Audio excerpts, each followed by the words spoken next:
Kita kan ribut karena kita sampai hari ini ya, Hari ini masih ramai terus. sampai hari ini di Indonesia itu menganggap bahwa Ya. Israel adalah menjajah Palestina. Ya.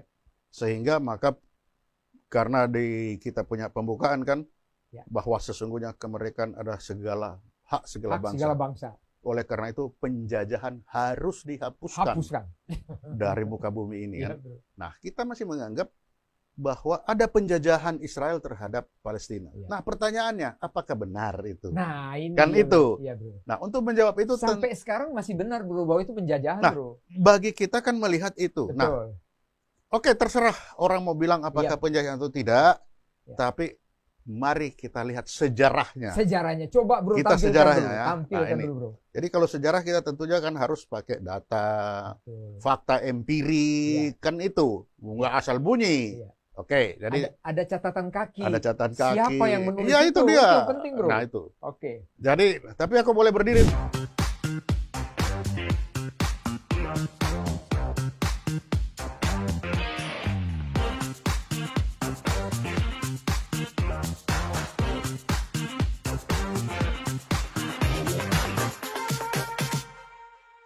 Publika Podcast, minim sensasi, penuh informasi, mainkan. Halo Publikans dimanapun berada, ketemu lagi dengan saya Iskandar Sitompul. Hari ini kita akan membicarakan tentang yang ribut hingar-bingar sekarang ini, yaitu masalah U20 atau bola U20 antara Israel yang kita batal.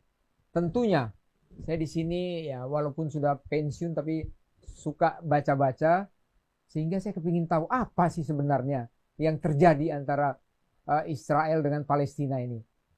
Di sini saya membaca artikel, tentunya saya juga mengundang lagi bror saya Sulaiman Ponto yang mengetahui banget tentang sejarah dari Palestina Israel ini. Sehingga kita tidak ada gosip, tidak ada dusta, semuanya berdasarkan sejarah. Mari kita ketemu dengan Bror Ponto. Apa kabar, Bror? Kabar baik. Kabar baik, bro ya? Yes. Bro, ini begini, bro. Kan ini ribut terus, bro. Ya, mulai dari penolakan-penolakan dari ormas, penolakan-penolakan dari pemerintah daerah, Ya. penolakan-penolakan semuanya, yang akhirnya gaduh semuanya. Saya kepikiran gini, bro. Kan kita ini walaupun sudah pensiunan, admiral ini pensiunan, tapi kita ingin negara kita ini maju, bro. Negara kita ini ribut, berdebat berdasarkan fakta dan data. Nah, saya lihat bro ini kan mantan Kepala Badan Intelijen Strategis TNI. Pasti belajar tentang sejarah. Sehingga apapun yang diceritakan itu sesuai dengan fakta dan data yang ada. Bro, aku mau minta tolong, bro. Ya. Tolong jelaskan, bro, gimana sejarah ini, bro. Oke, begini. Admiral Sitompul. Siap. Bror Sitompul, ya. Kita ini kan Jadi diskusi memang nih. begini. Kita kan ribut karena kita sampai hari ini ya. Hari ini masih ramai terus. Sampai hari ini di Indonesia itu menganggap bahwa Ya. Israel adalah menjajah Palestina. Ya. Sehingga maka karena kita punya pembukaan kan, Ya. bahwa sesungguhnya kemerdekaan adalah hak segala bangsa. Oleh karena itu penjajahan harus dihapuskan dari muka bumi ini Ya, kan. bro. Nah, kita masih menganggap bahwa ada penjajahan Israel terhadap Palestina. Ya. Nah, pertanyaannya, apakah benar itu? Nah, ini Kan ya, itu. bro. Ya, bro. Nah, untuk menjawab itu, Sampai sekarang masih benar, bro, bahwa itu penjajahan, Nah, bro. bagi kita kan melihat itu. Betul. Nah, oke, terserah orang mau bilang apakah Ya. penjajahan atau tidak, Ya. tapi mari kita lihat sejarahnya. Sejarahnya, coba bro, Kita tampilkan sejarahnya dulu. ya. Tampilkan Nah, ini. dulu, bro. Jadi kalau sejarah kita tentunya kan harus pakai data, Betul. fakta empirik, kan itu, nggak asal bunyi. Iya. Oke, jadi ada catatan kaki. ada catatan kaki. Siapa yang menulis Ya, itu dia. Itu penting, bro. Nah, itu. Oke. Jadi, tapi aku boleh berdiri dulu Boleh, kan? boleh. Harus berdiri Kita- dulu baru kita gini, kerja bro. kan begini. Kita ini Ah, mengedukasi, bro ya. Kita Ya. ini cinta sama negara ini supaya kita semua itu jangan berdebat kusir. Itu Kita dia. cinta. Jadi makanya saya mengundang bro lagi. Tolong dijelaskan, bro. Karena ini cukup berat, Betul. makanya aku harus berdiri supaya Harus kuat berdiri. mengangkat keberatan ini. Keberatan nih. Coba bro Nah, ceritakan. jadi judul, ini sama kayak di Lemhanas satu dia. Bagaimana kita, anggap kita lagi dilema nah sebenarnya. ini dia, memahami sejarah konflik Israel-Palestina. Oke. Kita harus pahami dulu, Yap. mengapa konflik itu terjadi, baru bisa kita simpulkan. Iya. Oke, jadi hari ini saya mulai. Ya. Bagaimana? Nah, kita judul di atas ini Israel di wilayah Palestina. Palestina. Okay. Jadi ternyata pada tahun 1000 sebelum Masehi, ya, kerajaan Israel itu sudah berdiri di wilayah Palestina. 1000 tahun? 1000 tahun. Wow. Itu dia sampai hilangnya dia nanti di 800 sebelum Masehi. Sebelum Masehi. Okay. Nah ini, di mana aku baca? Ini di bukunya. Jadi ada catatan kaki, Charles D. Smith, Palestine and Arab-Israel Conflict. Okay. United States America Bedford tahun 2001. Ada dasarnya. Ada dasarnya nih. Jadi bukan Jadi ini bukan ngarang-ngarang ya? aku dapat ini. Bahwa 1000 tahun sebelum Masehi sudah ada kerajaan Israel di wilayah Palestina sekarang itu. Oke. Nah, lalu lihat judul kedua, Israel terbuang dari wilayah. Jadi dia dari wilayah itu dia terbuang. Wilayah itu. Wilayah. Dia terbuang. Kapan itu? Tahun 722 sebelum Masehi, kerajaan Israel ini ditaklukkan oleh kerajaan Assyria. Sehingga wilayah Palestina diduduki oleh Assyria kan? Kerajaannya. Iya. Keluarlah kalah kan Israel. Ya. Penguasaan wilayah Palestina ini kemudian dilanjutkan oleh Babylon. Yang merupakan pewaris Assyria. Nah, tuh. Nah, lalu tahun 390 sebelum Masehi, Babylon juga runtuh. Ditaklukkan oleh Mesir. Israel ditawan, dibawa lagi ke Mesir. Tahun 332 sebelum Masehi, Mesir dikalahkan oleh Yunani. Israel ditawan dan dibawa ke Iskandaria. Hampir sama dengan Hampir nama sama saya. nama, itu dia. Jangan-jangan nama saya dari sana. Itu dia. Pada tahun 63 sebelum Masehi, Yunani dikalahkan Roma. Maka Israel pun tunduk kepada Roma dia. Nah, wilayah Palestina, yaitu Yudea sekarang itu, jatuh juga ke tangan Roma. Dijajah oleh Roma. Nah, ini. Lanjut. Nah, karena dia dijajah, si Israel ini ditarik kemana-mana, berontaklah dia. Maka terjadilah waktu di Roma ini kan, perang Romawi-Israel. Namanya perang Bar Koba. Ya, tahun 132 sampai 135. Ini bahasa Ibraninya Bar Koba. Bar Koba. Di si Israel melawan kekaisaran Romawi. Dikenal dengan perang Yahudi Romawi. Ini pemberontakan besar kedua oleh Yahudi dari Yudea. Akibatnya apa? Nama wilayah Yudea, tempat orang-orang Israel itu yang di situ, oleh Raja Adrianus diganti menjadi Syria Palestina. Nah, lalu nama Yerusalem diganti juga menjadi Alia Capitolina. Nah, di situ ada peristiwa di Bukit Masada di mana pertahanan Israel terakhir dan kalah dia di situ. Israelnya kalah. Habis dia di situ. Ya ini memang pertempuran saat itu. Saat itu. Jadi Israel dikalahkan oleh Romawi. Ini di sini. Jadi dia di situ Roma tetap menguasai wilayah ini Palestina kan? Si Israel kalah lagi dia di situ. Nah, ini masih dia terbuang. Tahun 60 sebelum Masehi, ini Israel karena kalah tadi, dia langsung pergikan dari wilayah Palestina. 60 sebelum Masehi. Tercerai-berai dia. Keluar dari wilayah kan dari Romawi itu kan kalah dia lari kemana-mana. Nah, tahun 638 Masehi. Nah, sekarang kita bicara Masehi. Tentara jihad mengalahkan kerajaan Roma. Palestina jatuh ke tentara jihad. Dan saat itu Palestina mulai dikuasai oleh tentara jihad Islam. Nah, di sini sudah mulai nih tahun 638 Masehi. Tahun 1099 sampai 1187 tentara jihad Islam ini mengalahkan laskar-laskar perang salib dari Eropa yang mencoba merebut Palestina. Jadi banyak orang yang mau merebut ya, bro. Iya kan? Jadi dari Eropa pun mencoba, tapi kalah dia. Ini di sini. Israel sudah di luar kan itu.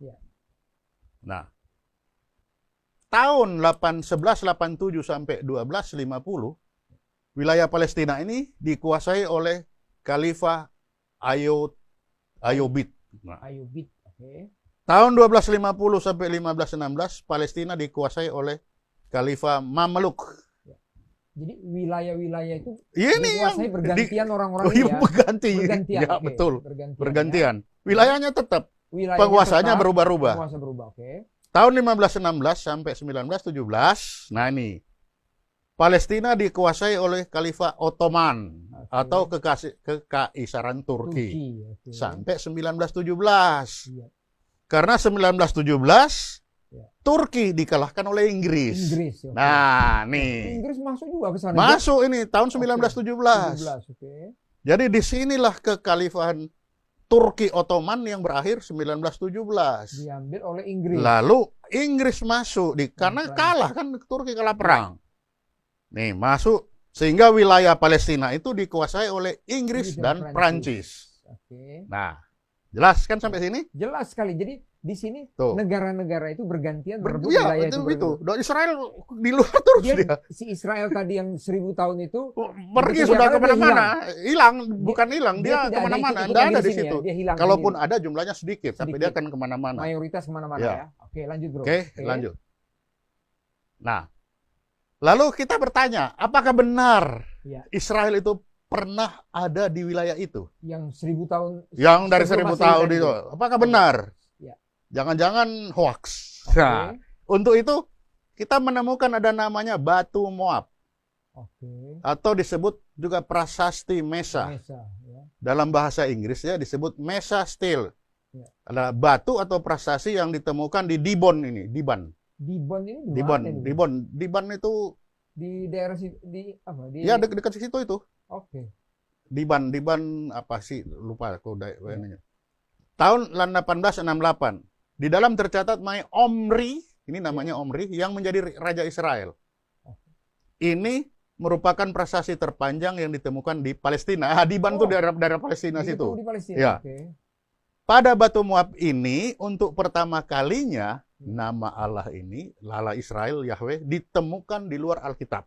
Jadi Alkitab belum ada dong? Jadi, selama ini tidak pernah ada tulisan itu tentang Allah Israel atau Yahweh ini. Baru di batu Moab ini ditemukan. Selain di Alkitab ya. Jadi selalu di Alkitab. Tapi ini tidak. Di luar Alkitab ditemukan di batu Moab. Berarti batu itu harusnya masih ada dong? Ada. Nah, nanti tunggu. Ini belum sampai. Agak emosi nih. Pelan-pelan. Saya baru tahu benar nih sejarahnya. Batu Moab ini dijadikan tugu oleh Mesa atau Raja Moab sekitar tahun 840 sebelum Masehi.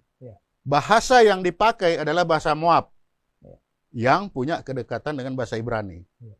Nah, ini tinggi batu ini sekitar 110 cm, lebar 60, tebal. Nah, ini. Nah, pada batu Moab ini khususnya di baris, nah ini 14 sampai 18 terdapat cerita bagaimana Raja Moab, Mesa ini mengenai pertempurannya dengan Israel di Nebo. Nah, kutipannya tulisannya seperti ini. Nah, ini batu Moabnya. Berarti ini pakai tulisan apa ini kali? Nah, itu tadi kan ada Ibrani kan? Bahasa Ibrani ya? Iya, ini. Bahasa adalah bahasa Moab, mempunyai kedekatan dengan bahasa Ibrani. Jadi nggak semua orang juga bisa baca. Wah, itu dia. Harus diterjemahkan ya. Nah, ini dia. Ini batunya ini. Nah, disinilah tertulis itu ceritanya. Apa yang tertulis?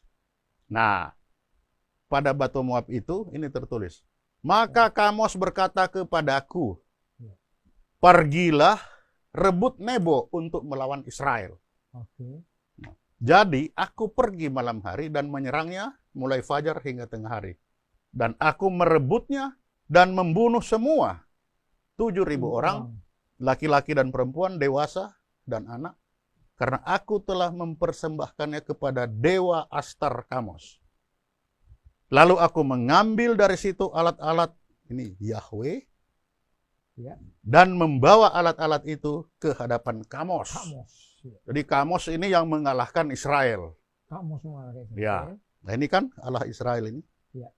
Tuh di Nebo itu. Nah, ini itu tertulis di prasasti Mesa. Jadi betul ada Israel. Itu yang buat itu siapa prasasti? Ya si Raja Kamos ini kan. Si Raja Kamos untuk ini, mengingatkan kemenangannya dia kan dia tulis.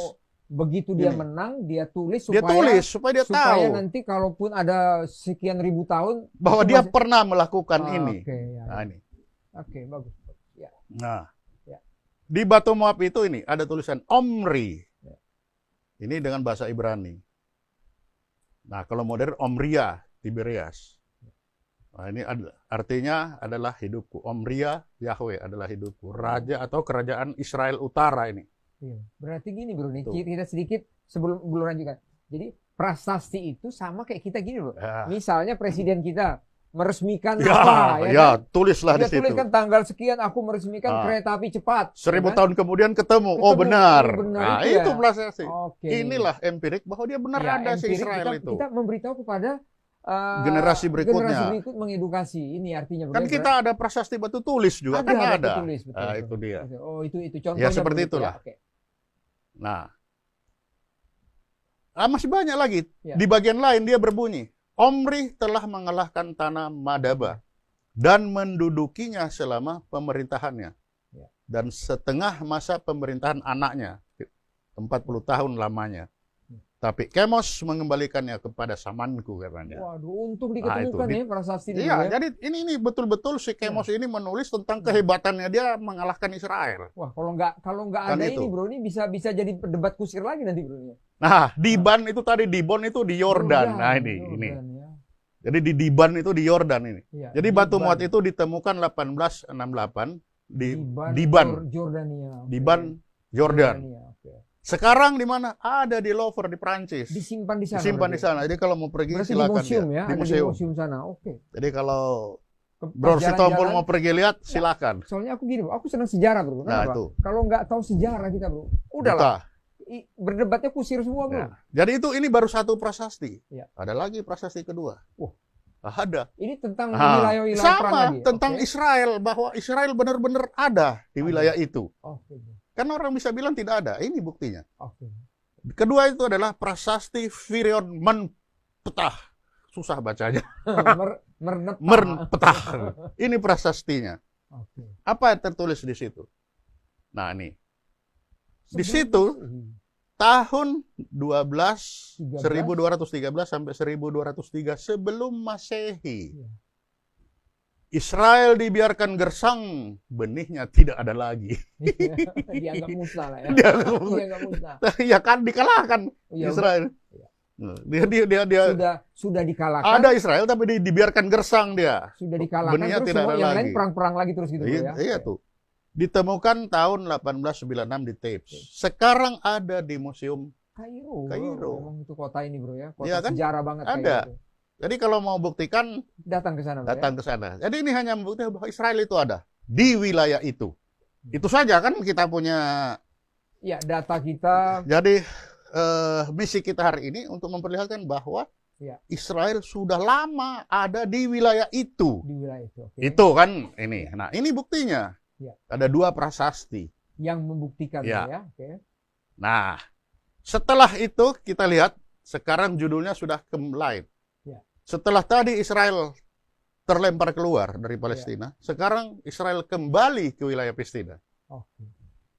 Kita ingat setelah tahun 1917, Ya. ketika Ottoman dikalahkan oleh Inggris, Ya. nah, Inggris menyatakan bahwa wilayah Palestina Ya. adalah kediaman nasional bangsa Yahudi. Yahudi, oke. Pernyataan ini dikenal dengan sebutan Deklarasi Balfour. Balfour, deklarasi. Ini tahun 1917. Nah, Deklarasi Balfour adalah pernyataan terbuka yang dikeluarkan oleh Inggris pada tahun 1917. Semasa Perang Dunia Pertama untuk mengumumkan dukungan pembentukan kediaman bagi bangsa Yahudi di Palestina. Oh, sudah ada deklarasinya. Nah, ya.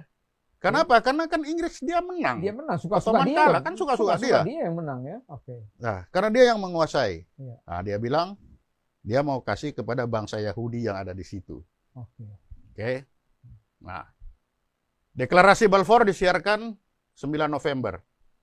Saat itu Palestina adalah salah satu daerah di dalam wilayah negara Kesultanan Utsmaniyah yang kalah perang dari Inggris. Berarti milik Inggris sekarang. Nah, kan kalah sudah. Kalah, oke. Sudah milik Inggris. Ya. Nah, kekuasaan atas wilayah Palestina dipegang oleh Inggris sebagai pemenang perang. Oke, wilayah ya. Wilayah kan? Wilayah Palestina. Oke. Nah, ada orang Yahudi dalam jumlah minoritas. Di situ ada memang orang Yahudi tapi minor. Yang besarnya itu yang lari yang Ya kan masih di luar Oh, mereka. oke. Masih di luar karena terpencar-pencar. Oke. Nah, sekarang dia sudah mulai balik dia ke Palestina. Nah, tahun 37 Inggris membentuk Peel Commission. Apa Peel Commission? Peel Commission ini panitia yang membagi wilayah Palestina itu kepada Yahudi, Arab, dan internasional. Jadi wilayah tadi yang dikuasai oleh Inggris itu, setelah dia menang, dia bagi. Dia bagi 3. Ada untuk Yahudi, ada untuk Arab, dan ada untuk nasional. Nah, tapi apa yang terjadi? Rencana pembagian ini ditolak oleh Arab. Oh, jadi tidak mau dibagi. Dia nggak mau bagi 3. Tolak. Nah, padahal kan ini Inggris pemenang. Iya. Dia bagi. Bagus kan sebenarnya? Iya. Tahun 37. Tahun 37 mau dibagi nggak mau. Mau dibagi, nggak mau dia. Iya. Oke. Nah, tanggal 29 November tahun 47, PBB mengeluarkan resolusi 181 yang membagi wilayah Palestina menjadi 3.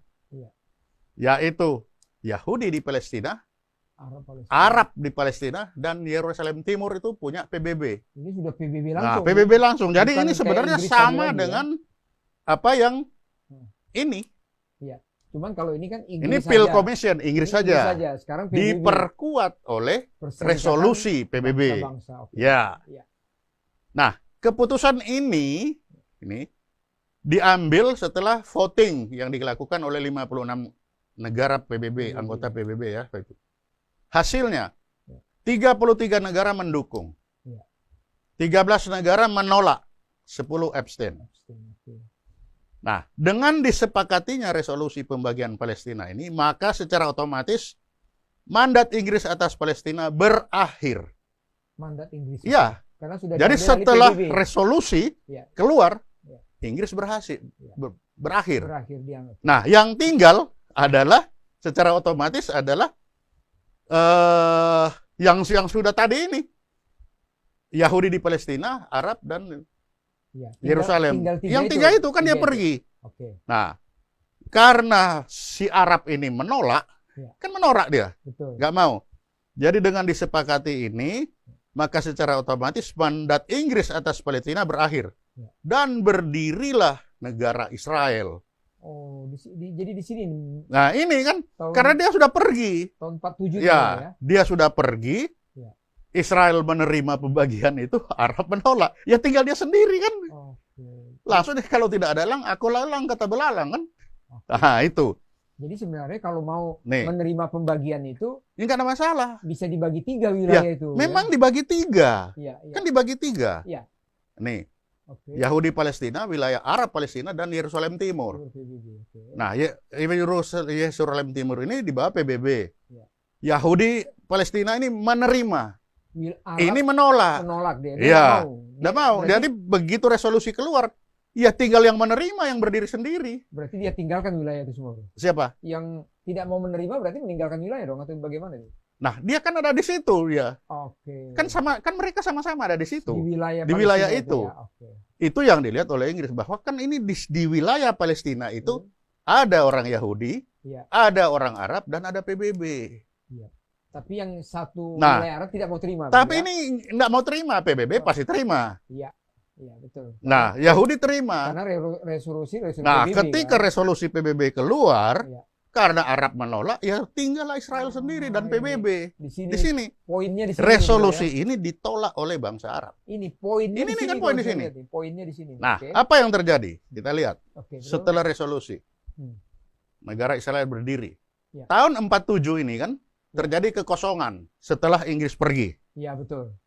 Tanggal 14 Mei tahun 48, negara Israel langsung terbentuk dan diakui oleh PBB sebagai negara Yahudi Palestina. Nah itu, kenapa? Karena kosong. Tahun 47 si Inggris kan pergi semuanya, diisi sama dia dong. Ya dia tahun 48 ya sama dengan Indonesia, ketika Jepang pergi kekosongan, kita merdeka kan sama dengan ini. Nih. Tanggal 15 Mei, 1 hari kemudian, Amerika Serikat mengakui Israel secara de facto, lalu diikuti oleh Rusia. Israel secara de jure. Nah, di sini apa yang bisa kita lihat dari ini? Kerajaan Israel yang runtuh pada tahun 722 sebelum Masehi, hidup kembali Iya. pada 14 Mei 1948 Iya. menjadi negara Israel. Iya. Nah, ini kalau kau bilang ini kayak dinosaurus yang hidup kembali. Karena dia 720 700 Masehi ini kan hilang dia 700 karena kalah. peperangan itu Iya, kalah. peperangan Hilang. dikalahkan oleh Assyria. Ingat. Dia lari, dia hilang. Hilang. Nanti dia balik lagi nih 14 Mei Nah, 1948. terakhir Inggris yang berkuasa di sana. Ya, Dia menyerahkan 3 wilayah, 3 Ya. bagian. Yang satu tidak mau terima. satu tidak mau terima, dia yang terima terima sendiri. Jadi di sini awalnya mulai berdiri Inilah Israel ya. berdiri. Oke. Jadi setelah dia runtuh tahun 722 sebelum Masehi, Ya. dia hidup kembali tanggal 14 Mei 1948. Oke. Dia menjadi negara Israel. Oke. Nah, ini kita bilang bagaikan dinosaurus. Saya mau ngulangi sekali lagi. Nah, tuh. Ini semua yang tadi ditulis runtut sistematika begini, ini dasarnya itu dari Kan dari buku sejarah yang tulisan tadi yang aku tadi baca itu ya, ya, ada yang orang ada Menpeta, ada orang Inggris, nanti ada di belakang aku tulis lagi ini. Ada lagi, bro. Ya, Ya, oke. ini semua ada sejarahnya. Ini yang paling penting di situ. Ya, bro. oke. Poinnya di situ. Saya lanjut. Bro. Lanjut, bro. Jelas ini ya. Jelas sekali. Ya, tahun 48 si Israel nongol. Ya. Nah, setelah dia muncul apa yang terjadi? Ada hubungan diplomatik dari Arab dengan Israel. Ya. Tahun 49 Turki membuka hubungan diplomatik Dengan Israel. Oke. Oke. 28 Februari 80 Mesir. Mesir, oke. 94 Yordania. Iya. Yang terbaru 13 Agustus Iya. 2020 Uni Emirat Arab. Iya. 18 Oktober Bahrain. Iya. 10 Desember 2020 Maroko. Oke. Sudan sudah mencabut larangan berdagang dengan Israel. Ini yang saya tahu. Sudan aja begitu dekat dia mencabut larangan. Jadi ini yang saya tahu hubungan diplomatik dengan Israel. Iya kan soalnya Yang ini pasti. sebelum Bro lanjut, soalnya kan Bro pernah jadi atas militer di itu Belanda. Ya kan itu kan Eropa Ya juga. itu. Inggris kan Eropa juga. Sudah jauh. Paling tidak Ini kan Bro belajar dari sana juga. ini kan judulnya kan yang Arab. Iya. Kalau yang Amerika dan lain-lain kan sudah pasti. Betul, sudah pasti. Oke. Tapi ini hubungan diplomatik dari Arab dan yang sebelumnya mereka Setelah perang-perang semuanya mulai kondusif. setelah perang-perangan sekarang dia sudah Ya, setelah mulai kondusif mereka membuatlah inilah hubungan diplomatik. hubungan dibuka Iya, perdagangan ya semuanya bro. Diplomatik ini bukan perdagangan lagi Ya? hanya. Semua sudah di situ. Ini bro, ya? diplomatik. Oke. Hubungan diplomatik Arab Israel, oke? Oke, lanjut bro. Nah, gara-gara itu setelah Israel muncul, Ya. tanggal 15 dari tanggal 14 kan? Ya. Tanggal 15 Mei setelah Israel terbentuk, negara Arab yang terdiri dari Irak, Syria, Lebanon, Mesir, dan Yordan bersatu melakukan invasi ke Palestina, menyerang Israel yang baru 1 hari terbentuk. Jadi perang mereka Perang lagi. Wow. Jadi setelah tanggal 14 terbentuk, ya, tanggal hari. 15 1 hari dihajar sama ini. Ya, gabungan itu. Gabungan bro, ini, Irak, Syria, Lebanon. Ya. Tapi apa yang terjadi? Tanggal 11 Juni 1948, Israel berhasil mengalahkan negara yang melakukan invasi itu. Hampir 1 bulan, bro. Ya. Hampir 1 bulan ya. Perang Lalu hampir 1 bulan. dilanjutkan dengan gencatan senjata di bawah naungan PBB. Ya. Karena serangan itu, Ya. akibatnya Yerusalem Barat dikuasai oleh Israel. Berarti dia menang lagi di situ. Ya kan dia menang ini. Iya, walaupun dia dihajar rame-rame gitu, Rame-rame dia menang. Oke. Sambil menang, kan dia menduduki wilayah. Iya. Nah, wilayah salah satunya itu Yerusalem Barat. Ekspansif dong berarti. Ya bukan ekspansi, ini dia perang kok. Oh, perang. bro, Kalau ya. ekspansi itu yang sudah ada. Yang satu ada diem. Diambil. Ini kan dia diserang. Oke. bro. Dia itu sudah tanggal 14 jadilah dia Israel. Iya. Tanggal 15 diserang oleh negara-negara ini. Oke.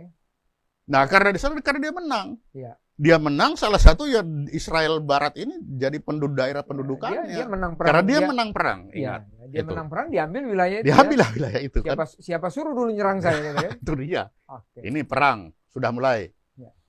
Nah, tanggal 6 Juli 48 Syria dan Mesir kan ini di sini judulnya ada kesepakatan gencatan senjata kan Ya, gencatan senjata. di bawah PBB. Harus diam dulu Stop. semuanya. Nah, Diplomasi diutamakan itu. ternyata 6 Juli 48 Syria dan Mesir ini melanggar Ah. kesepakatan gencatan senjata. Dia invasi lagi ke Israel. Nggak bisa Ini hobi Sembilan- perang ini, hobi perang. Tapi ini.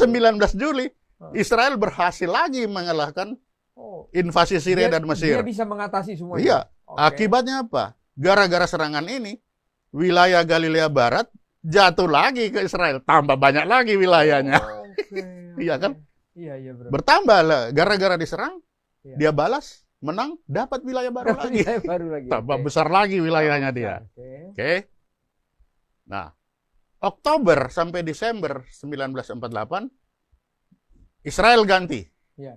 Dia invasi. Daripada diganggu terus, sekarang Iya. dia menyerang. Iya.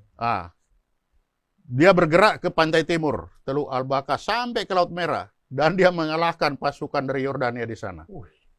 Ini memang. Nah, tahun 49, Israel menghentikan serangan dan menerima gencatan senjata antara Mesir, Yordan, Syria, dan Mediasi PBB. Libanon di mediasi PBB. Iya. Dan serang, nah dia terima Iya. gencatan senjata. Oke. Tahun 56, Iya. ini masih peperangan. Mesir menutup Suez. Kapal-kapal ke Israel nggak bisa jalan. Iya. Akibatnya tidak hanya Israel yang rugi. Ada Perancis, Inggris juga rugi. Iya, karena itu kan perdagangan ditutup. ekonomi dari sana semua Ya, itu kan. akibatnya apa? Ya. Tahun 56 ini Israel, Perancis dan Inggris bergabung invasi dia ke Suez. Karena ada yang dirugikan. Karena ada ya. yang dirugikan Dirugikan. Ya. untuk mengakhiri penguasaan Mesir atas terusan Suez. Ya. Nah, sekaligus menumbangkan pemerintahan Mesir.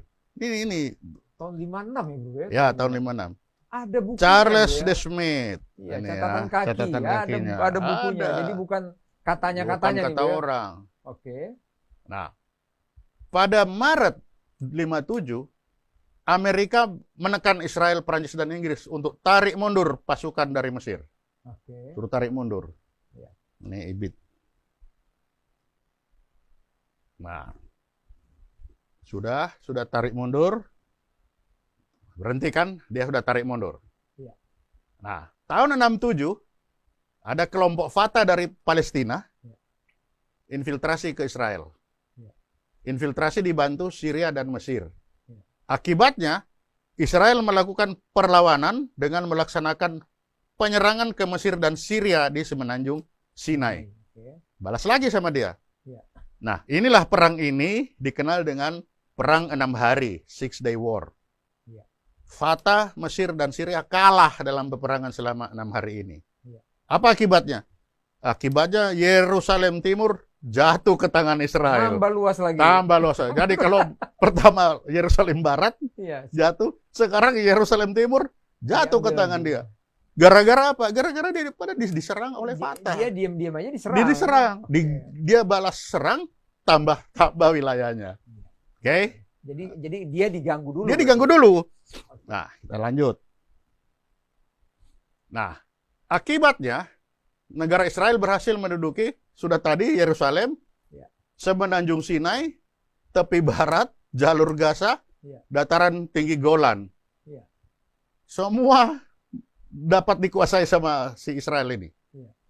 Nah, akibatnya perang ini berakhir dengan Dewan Keamanan PBB mengeluarkan resolusi 242. Berkali-kali resolusi PBB. Ya, untuk menenangkan Israel. Ini Ya.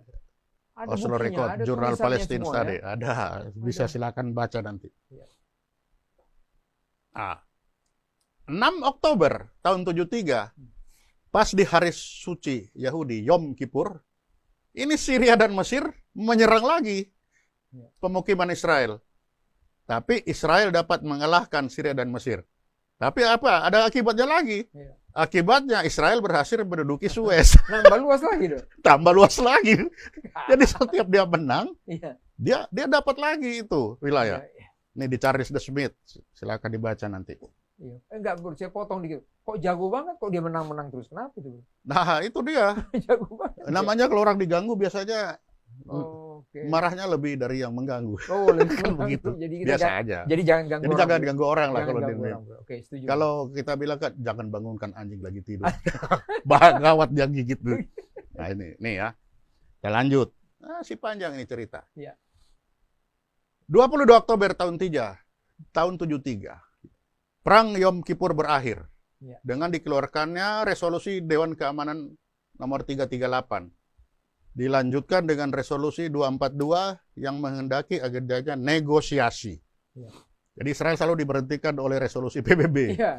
Berhenti dia. Ini cari di Avi Saleh ini ya. Ya. Ada semua tulisannya Ada. ya. Oke. Ini. Tahun 74-75 atas prakarsa Menlu Amerika Serikat Henry Kissinger dihasilkan dua kesepakatan antara Israel dan Mesir. Nah, di sini supaya kedua-duanya menarik mundur pasukan masing-masing. Oke.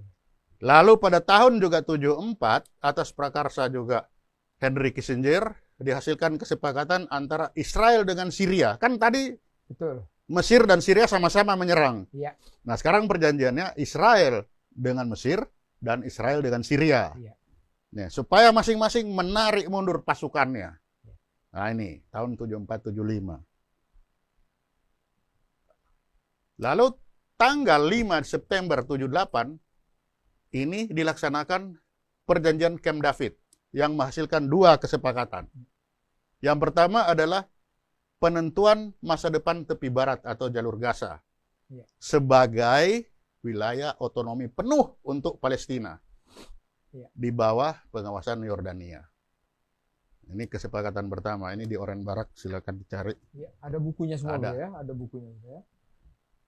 Maret 79 perjanjian Camp David tadi menghasilkan kesepakatan kedua. Perjanjian damai antara Israel dan Mesir yang mengatur tentang pengembalian Sinai kepada Mesir setelah dikuasai Israel sejak tahun 67. Dikembalikan. Jadi ada beberapa wilayah ya. dikembalikan sama Israel kepada Syria, kepada Mesir, dia kembalikan. Oh, itu Wilayah-wilayah yang sudah dia duduki karena perang. nggak ada Nah. desakan siapa-siapa itu. Nah ini kalau Kesadaran Lone sudah aja. menang, ngapain dia mau? Oh, Nah, kesadaran jadi kita aja. bisa lihat di sini. Jadi ada sebenarnya Iya. niat baik dia untuk supaya wilayah ini tenang. Sehingga udahlah saya kembalikan daripada ribut-ribut. Ya kan? Iya. Nah, lalu kita lihat setelah ada ini, lalu muncul ini. Iya. Pada tanggal 28 Mei 64, dukungan negara-negara yang pernah berperang melawan Israel, mereka membentuk PLO atau Organisasi Pembebasan Palestina di bawah pimpinan Ahmad al-Sukairi. Sayap militernya dibentuk PLA. Nah, ini mulai lahir PLO, PLO. Palestinian Liberation Army. Nah, ini kan. Jadi walaupun sudah seperti itu, ini negara-negara yang pernah melawan bersama Israel, mereka membentuk PLO. Nih. Tahun 58, pemuda Palestina juga membentuk Al-Fatah. Tahun 65, Al-Fatah ini menyerang Israel, instalasi Israel. Teror kepada masyarakat Israel. Ya. Tahun 69, Arafat terpilih menjadi ketua PLO. Ya. Dan penyerangan terhadap Israel terulang lagi, semakin meningkat. Sejarah terulang Nah. lagi. Ya. Tahun 75, nih, ketika dilangsungkan Fest Summit, para pemimpin Arab memberikan pengakuan kepada PLO sebagai satu-satunya organisasi Palestina. Jadi Arab bilang, oke, PLO itu adalah perwakilan Palestina. PLO. Nah, PLO. Nah, dari situ Palestina sudah mulai meningkat. Ya. Ini dukungannya. Ya. Nah, ini.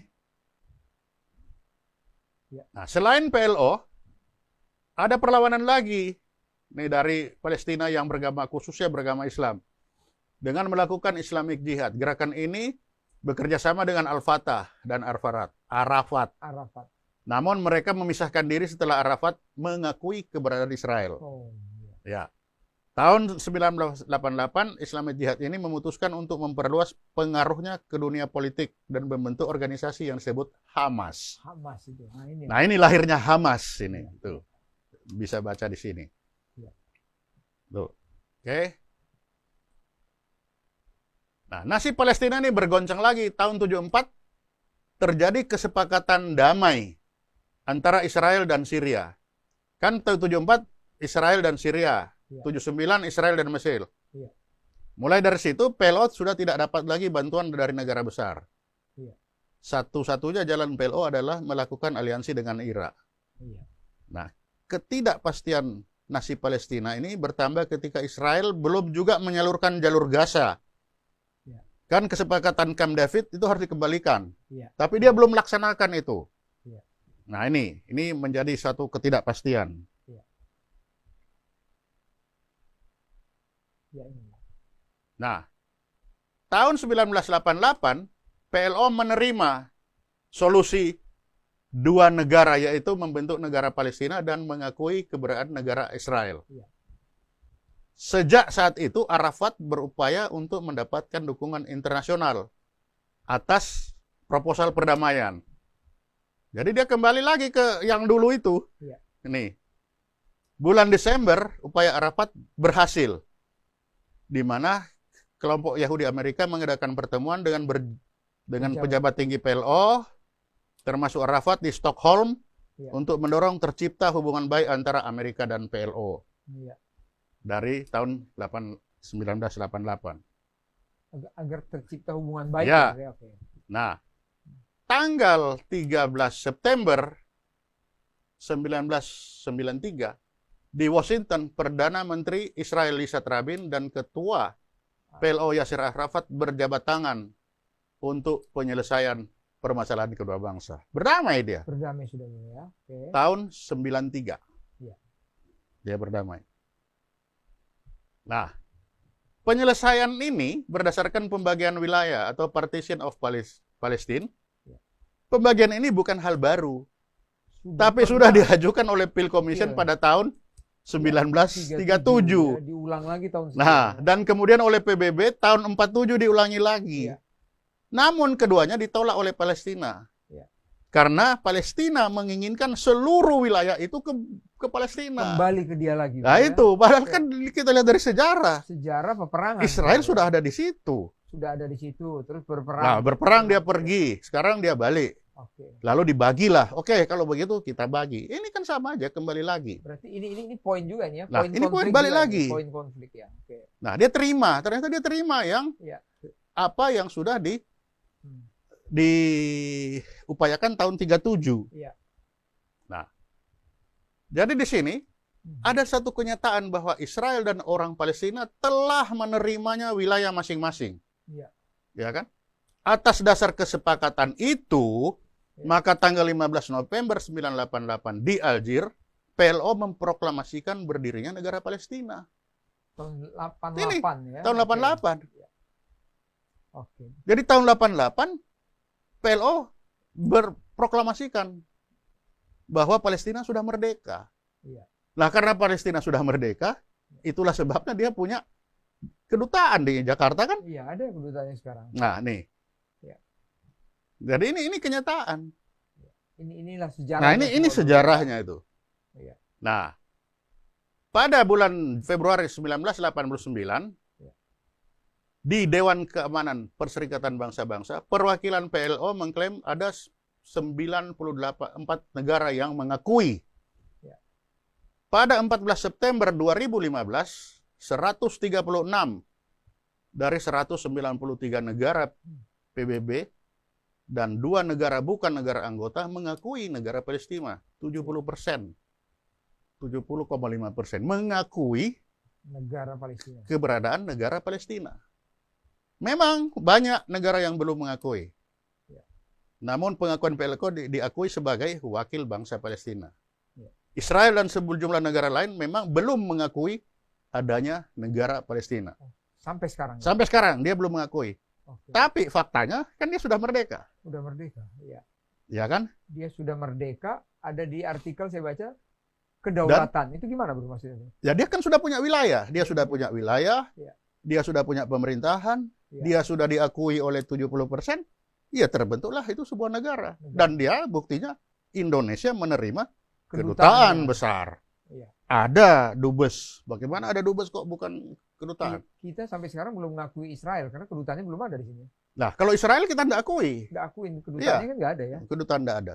Oke. Jadi ini Palestina merdeka ini 1989.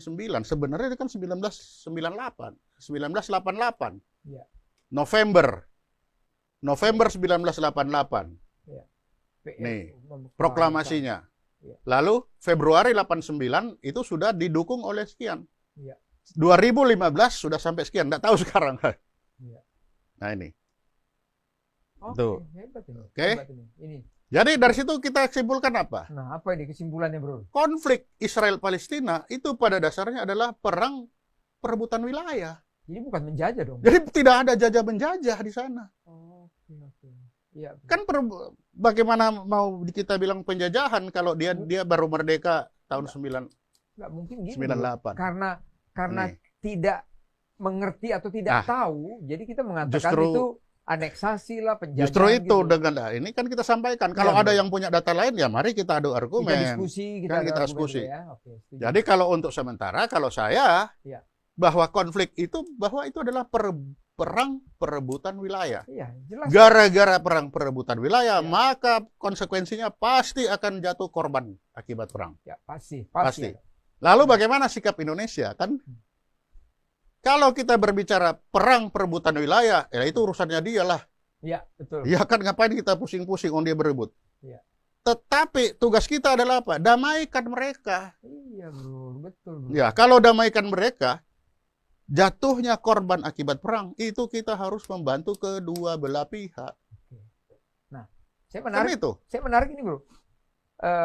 Sikap Indonesia apa? Nah, ini. Ya, itu urusan mereka. Loh, apa urusan mereka? Karena kalau dia berebut wilayah, ya itu urusannya dia. Iya, betul. Indonesia damaikan mereka. Nah, tapi urusan kita itu mari kita damaikan mereka bahwa apa? Ikut melaksanakan ketertiban dunia. Oke. Karena mereka perang terus berebut wilayah, maka ketertiban dunia terganggu. Iya, betul. Itulah sebabnya Indonesia harus ikut melaksanakan ketertiban dunia. Itulah sikap kita. Lah kalau begitu ya kita harus damaikan. Dan itu ada di amanat di undang-undang dasar kan? Ada undang-undang dasar kita. Ikut melaksanakan ketertiban dunia. Kalau kita bilang penjajahan harus di atas bumi, ya jelas. Tapi di sana dari fakta yang ada tidak ada bicara penjajahan. Bahwa kita harus tapi kita berbicara perebutan wilayah mulai dari 1000 tahun 722 sebelum Masehi sampai sekarang. Itu kan perebutan wilayah. Nah, lalu kita bagaimana? Mari kita damaikan mereka. Untuk damaikan itu, ya dua belah pihak. Duduk kamu dua, mari. Ada apa sih? Kan begitu. Kalau keluar sedikit ya harusnya bola itu kemarin biarkan aja harusnya. Kalau dia datang suruh main-main dia berdua baru kita. Kan, kalau kita tahu seperti ini. Bantu kedua belah pihak kan? Iya. Ayo kita main-main. Wah, ini kan ini bagus sekali, Bro. Ini fakta yang sejarah yang saya miliki. Jangan-jangan barangkali kalau ada yang bisa lewat lebih dari ini, ya mari kita diskusi. Agar supaya sikap kita melengkapi. Ya, kita saling melengkapi. Supaya apa? Supaya sikap kita itu tidak salah terhadap situasi yang terjadi di Palestina sana. Kan itu. Jangan sampai kita selalu bilang di sana itu ada penjajahan. Yang mana penjajahan menurut ini? Iya, mantap, Bro. Itulah. Dulu, Bro. Demikian yang bisa saya disampaikan. Saya terima kasih, Bro. Oke. Ini sejarah sudah. Bro, minum dulu. Nanti kita ada minum dulu. Beberapa pertanyaan sebelum kita akhiri nih, Bro. Kita minum dulu, Bro. Minum dulu lah. Ada menarik, Bro. Jadi pertama gini, Bro. Tadi kan gini, Bro. Kita kan sudah mengedukasi. Bahwa kita berdasarkan fakta sejarah dan data-data semua ada buku-bukunya. Kalau kita lihat tadi kan, Bro. Dan ada prestasi loh. Prasasti bukan hanya ada buku. Semua lengkap semuanya. Jadi kesimpulannya seperti ini, Bro. Tapi saya lihat begini, Bro. Kesimpulan ini tentunya kan begini, Bro. Kan ada orang selalu mengatakan gini. Kalau berdebat kusir itu kan, menurut kamu itu. Tapi kalau menurut saya kan begini. Tapi Bro Ponto sudah menyajikan dengan sejarah, dengan catatan kaki, buku-buku. Bagaimana kalau kita mau jadi sarjana itu kan harus ada catatan kaki kan? Apa istilah? Footnote. Footnote. Harus Aku ingat sekali kalau kita buat tulisan footnote. Pada footnote ya. Kalau tidak ada footnote, Bro, dicoret. Aku juga tadi jujur, Bro. Kalau Bro Ponto nggak pakai footnote, aku mau bilang tadi nih, ini hoax semua ini, Bro. Tapi karena ada footnote, aku nggak berani, Bro. Karena kan kita zaman-zaman kita sekolah kan selalu footnote harus ada kan footnote. Harus ada sih lengkap. Kalau saya kesimpulannya itu kita tidak merebut tidak ada penjajahan di sana. Karena perang, akhirnya dia mempunyai wilayah sampai sekarang ini. Ya berebut lah dia sampai hari ini. Namun begini bro, kira-kira apa ini masalahnya? Kenapa kita sampai sekarang sesuai dengan undang-undang harusnya kita seperti tadi Bro Ponto bilang. Tapi sebagian besar masyarakat kita masih terus saja menggoyang dengan menggoyang supaya kita ini ribut terus bro. Kira-kira apa bro? Apakah sejarah ini harus kita kita dengungkan semuanya tuh bagaimana? Kalau bro? saya melihat kita itu sudah begitu bicara Israel sudah a priori bro, sehingga ya? tidak mau lagi kita membaca sejarahnya. Kita terima saja jargon-jargon politik saja, tidak melihat sejarahnya. Nah, kalau kita memang mau betul-betul secara bahwa undang-undang dasar kita itu adalah ikut melaksanakan ketertiban dunia, ya kita harus belajar sejarah dunia supaya kita tidak terseret kepada yang tidak benar. Kepada yang tidak benar itu tadi, kan itu. Nah, tentunya begini, bro. Bicara sejarah, tentunya kan ada dong kementerian kita yang untuk menyampaikan ini kepada anak didik kita, bro. Ya, justru itulah pentingnya sejarah, bahwa di dalam pendidikan sejarah dunia itu harus jelas. Lah sejarah dunia mulai saat aku SD sampai lulus itu tidak pernah mendapat detail seperti ini. Saya juga nggak tahu. Ini detail kan kita data dalami, saya mendalami ketika menjadi atas pertahanan kan kita harus ketika berinteraksi dengan dunia semua, itu supaya kita tahu posisi saya di mana. Jadi kan saya adakan penelitian sendiri. Waktu Bror nih kan, ini maksudnya gini, saya menyampaikan gini, waktu Bror jadi atas militer di Belanda, tentunya kan Bror belajar ini supaya berinteraksi. Iya, berinteraksi enak, kan kita nyambung. Nah, itu. Nah, Bror berarti sudah menyampaikan apa yang Bror tahu ini semuanya. Gimana kalau menurut saya ini perlu kita sampaikan juga mungkin siswa-siswa Lemhanas, siswa-siswa Sisko TNI, ataupun kepada Menteri Pendidikan. Siapa ini? Menteri Pendidikan kita nih, si anak muda itu kan. Nah, jadi kembali lagi, kalau memang kita komitmen kita terhadap undang-undang dasar kita, bahwa kita akan ikut melaksanakan ketertiban dunia, maka kita harus belajar sejarah itu.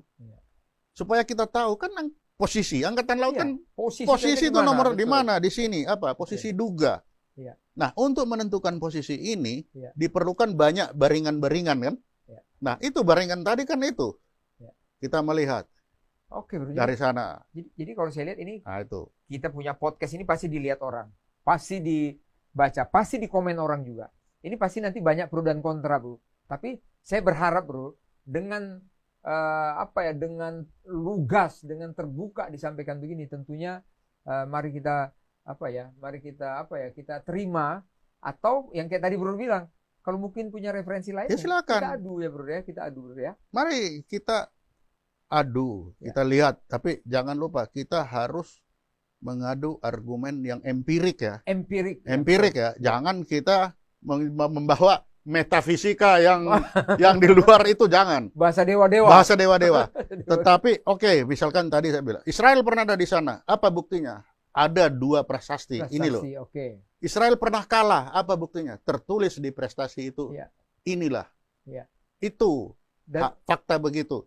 Kita jangan ambil fakta metafisika menurut keyakinan. Jangan. Jangan. Ya, itu tidak bisa. Tapi fakta yang tertulis secara empirik itu yang merupakan fakta betul bahwa itu pernah ada di sana. Ini loh buktinya. Dan ditulis sama ahli-ahli tadi. Dan itu ditulis kan orang dulu yang tulis. Yang sekarang kan tinggal menerjemahkan, dan itu boleh pergi lihat di Louvre Prancis sana, kan ada di sana dia tersimpan. Bro. Ada yang di Yordan, ada yang di Prancis. Silakan. Ini menarik sekali, Bro. Kalau memang kita ingin maju, bukan hanya ingin maju, ingin betul-betul melaksanakan apa yang diamanatkan oleh Undang Dasar. Ikut melaksanakan ketertiban dunia. Kan itu. Bro, aku jujur, Bro. Ini aku baru tahu sekarang ini. Aku juga kirain itu ada seperti kayak seperti penjajahan, seperti aneksasi atau apapun itu namanya. Saya hampir seperti itu. Tapi setelah mendengar sejarah ini, Bro, agak terbuka nih wawasannya sebenarnya, Bro. Terus begini, Bro, sebelum kita tutup, Bro. Ini kan menarik sekali, Bro. Sebelum kita tutup, Bro.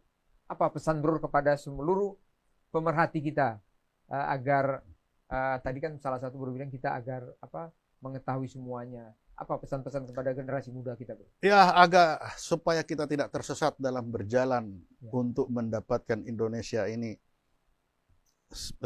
melaksanakan Undang-Undang Dasar, yaitu ikut melaksanakan ketertiban dunia, maka belajarlah sejarah. Karena dari sejarah itu kita akan tahu posisi kita itu ada di mana. Dengan tahu posisi kita itu ada di mana, kita akan tahu kemana saya harus melangkah. Kemana harus melangkah. Supaya kita tidak tersesat. Iya. Itu saja. Kalau saya, itu tadi Bro, kalau saya tambahkan itu. Agar kita kalau berdiskusi, berdialog, mempunyai amunisi yang bagus gitu Bro ya.